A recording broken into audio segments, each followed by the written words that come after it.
Yo, obviously it's a huge challenge to be shooting out here on this beautiful sunny day with the sun directly over my head. Windy day. This is actually the same place where my tripod blew over and my camera fell on the ground, so I got it planted. I actually have a different tripod right now, and I have it planted in the ground pretty good, so we should be okay.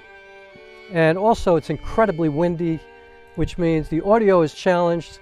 I have a Boya mic on top of the camera, and I also have my lavalier mic here. I got these wind filters, so hopefully this will get me through. But you know, it's so beautiful out here. I'm up here in Rhinebeck, New York, and I just came from a town called Saugerties, New York, which is an amazing town. I've only been there twice in my life now. First time I was there, a friend of mine sent me up there because she's like, yo, they got the garlic festival, you gotta go, they got garlic ice cream. And so I ran up there that day, and it was like incredibly expensive, and I felt like it was kind of pretentious and weird, and I don't know, I just kind of had a bad attitude that day. But I did go around the town, and it was really beautiful. And so today was completely different. Today, I went up there because I met somebody who I'm actually doing a short film for. She's a sculptor, pretty amazing artist doing very meaningful work. Her name is Suprina, and she asked me to make a short film kind of around this installation that she's doing. She's having a public art showing, and we're creating a short film, like a narrative story based on, I guess, her work. And the work is, she actually collects garbage, you know, disposable things that we just throw away. You know, as she describes it, you know, we go into the store, we go to Amazon or whatever, we buy something, we use it for whatever we need it for, and then we just throw it away. Just get rid of it, which is horrible for the planet.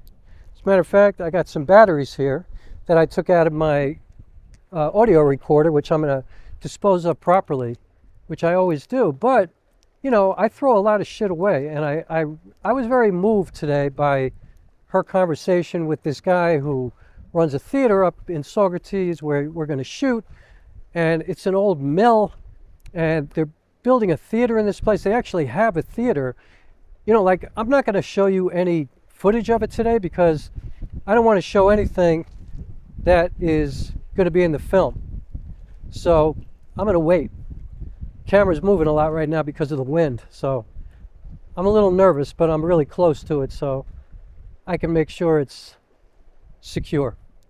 But anyway, I was very moved today because Sabrina went up there and she talked to this guy because we're securing the locations where we can actually shoot.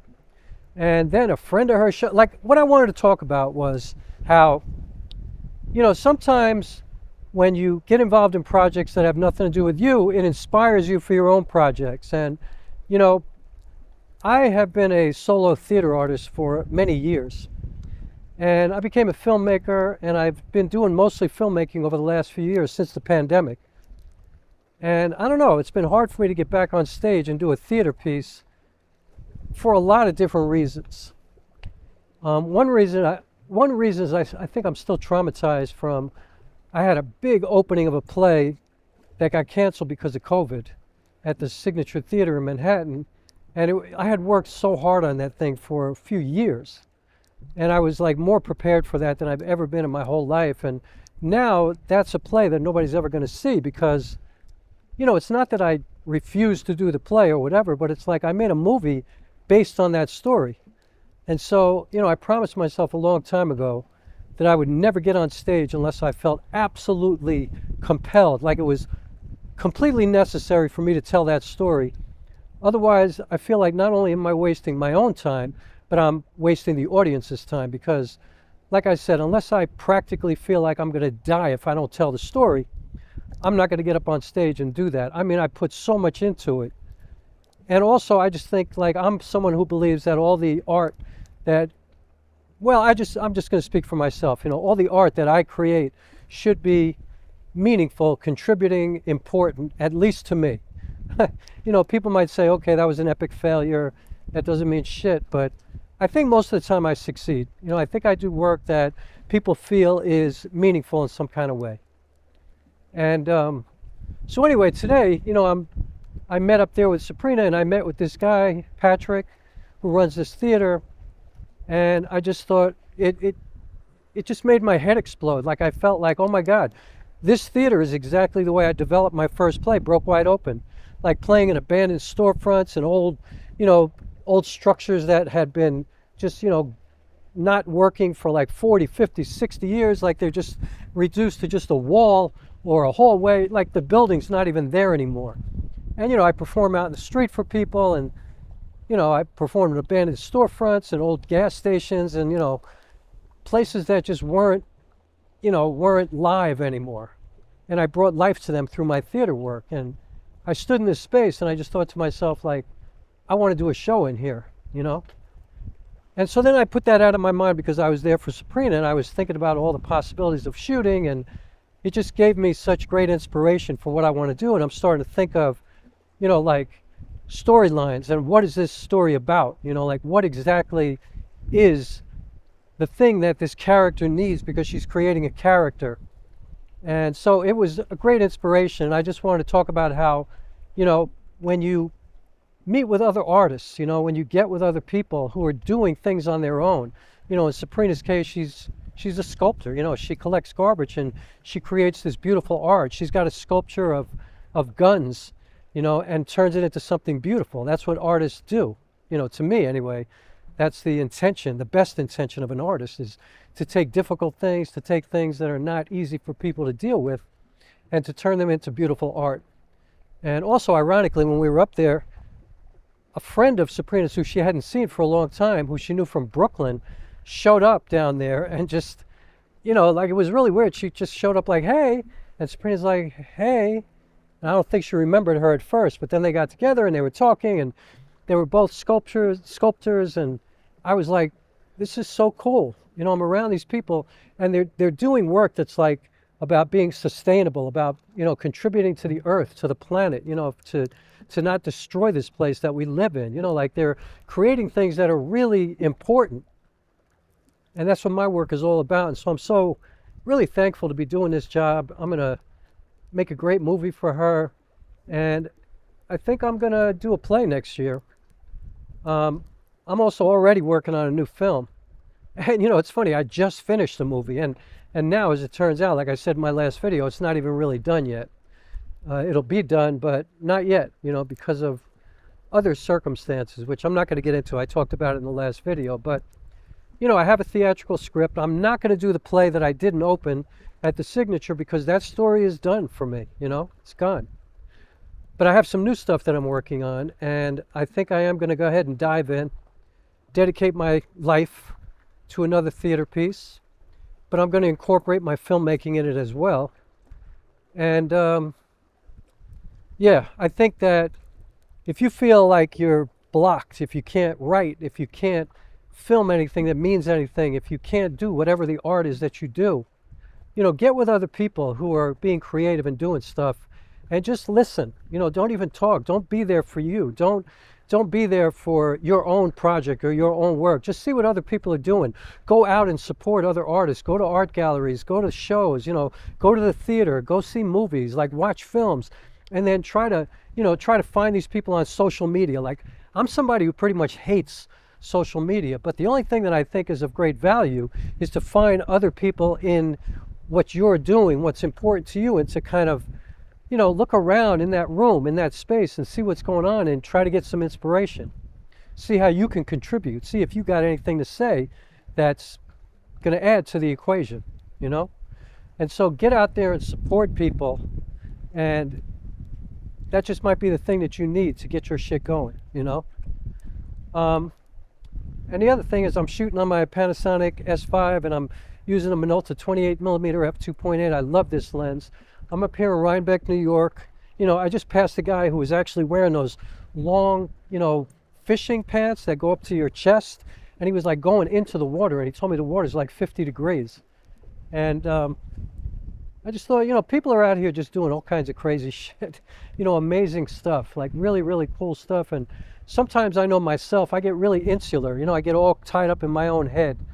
I'm writing all the time. I'm rehearsing all the time. I'm working on my filmmaking, my craft. Like I'm always trying to, get better at what I do. I'm trying to watch other people online. But I just, sometimes, ever since I left New York City, which was a couple of years ago, I just don't get out enough to see other people doing their thing.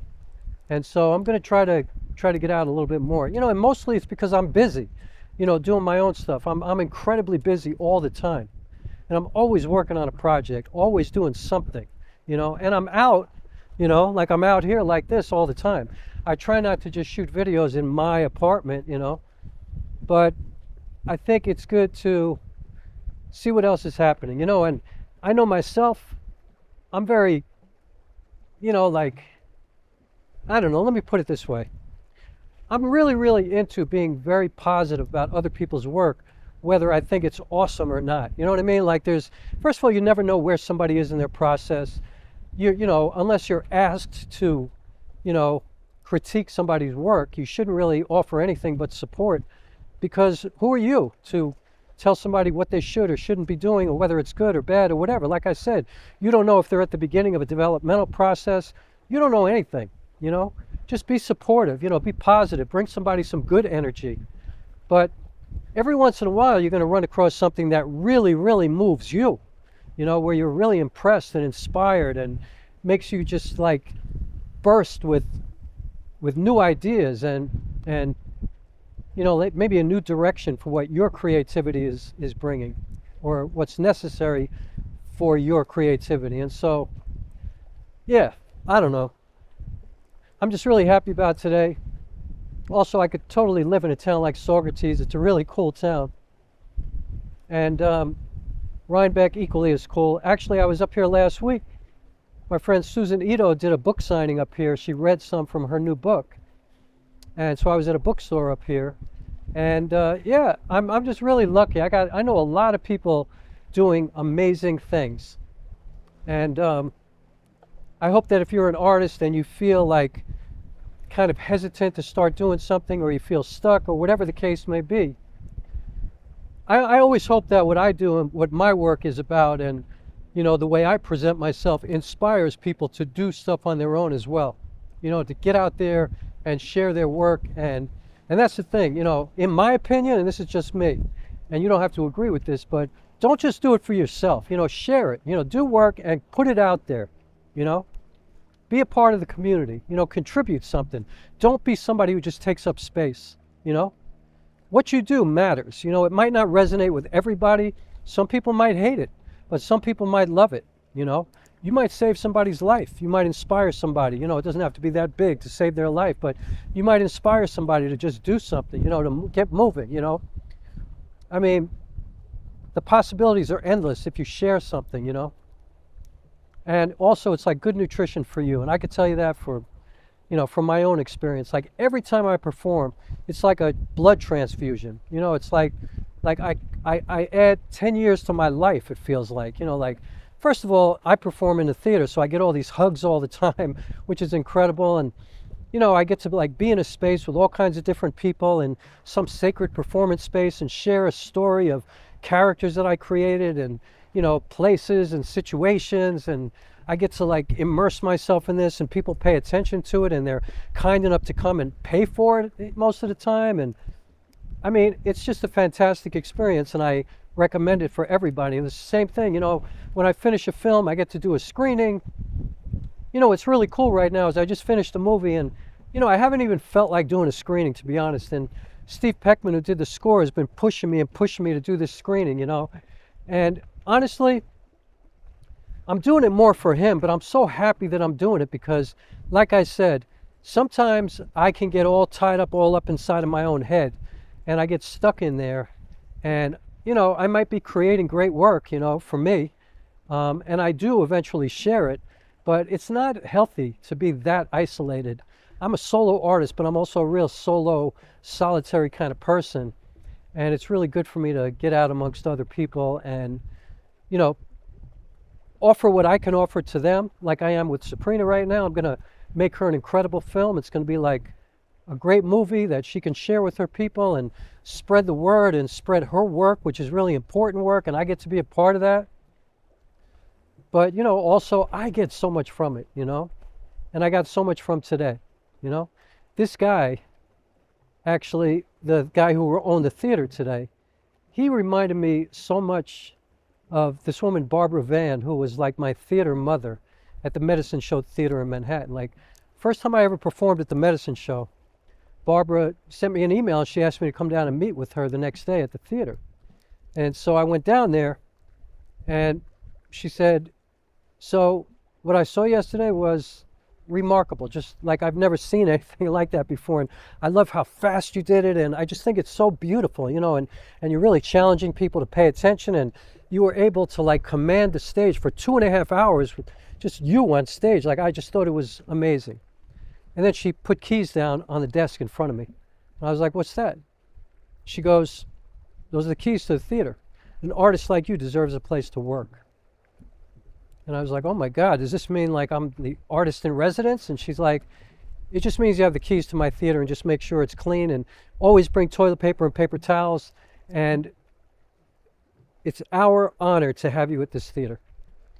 And so through her, I met Chris Brand and Richard, the two people that ran the theater basically for Barbara. And Barbara, God rest her soul, she passed away. She ran this incredible theater company. And by the way, her theater company reminded me so much of this HBO series called Station 11. And I'm telling you, watch Station 11. You're welcome. It'll be one of the greatest experiences of your life. It's an incredible series. But anyway, Barbara created this great place, and I met all these people through there. And it just did so much for me, and I had a space to work all the time. And I met this guy today, and he's running a theater where they're like a traveling theater, and they do work all over the place. And I just thought, man, it just reminded me, it reminded me of where I came from and who I am and what I do. And it just made me really grateful for everything that I have and everything that I've learned and everything yet to be learned too. That's a big part of it. So anyway, I'm going to stop now because that's enough. So thanks so much for watching. I'm up here in beautiful Rhinebeck, New York. This is the Hudson River. I love it so much. I'm probably, 90 miles north of New York City right now. My beloved New York City, but I've, been living up here for the last 2 years now. I can't believe I've been here for 2 years. It's amazing. And sometimes I miss the Bronx, I have to admit. I had the best window in my apartment. I could look out and I could see like Bainbridge Avenue and Co-op City, and I lived in Norwood, and I was by Gun Hill Road, and I used to run at the Botanical Gardens every morning, and every Sunday I'd go to Arthur Avenue and buy bread. And I do miss the city sometimes, and I love riding on the trains. And and by the way, the subways are not dangerous like that, so don't buy into that bullshit. But I love it so much up here, and it's like I came here at the right time in my life, and I'm just going to keep moving. I'm not going to go backwards anymore. I'm going to continue to move forward. I'm going to continue to create new art, and hopefully I'm going to continue to improve and to make bigger and better contributions and learn more, be a better person, be a better friend, all the good stuff. So thanks for following me around on this journey. I appreciate that. Please subscribe. Please hit the like button if you like what I do. And I hope my head wasn't blown out this whole time. But yeah, I'm shooting in vlog, of course, because I always do. And that's it. Thanks a lot. I'll show you a couple of shots from around here because it's too gorgeous not to do that. But not a lot of B-roll because I'm going to save all the shots where I was today for Sabrina's film. And I'll share that then. Actually, if she gives me permission. So if she doesn't, I'll come back up to Socrates and I'll show you Socrates in the future. That's it. Enough of my mouth talking and saying things. That's it.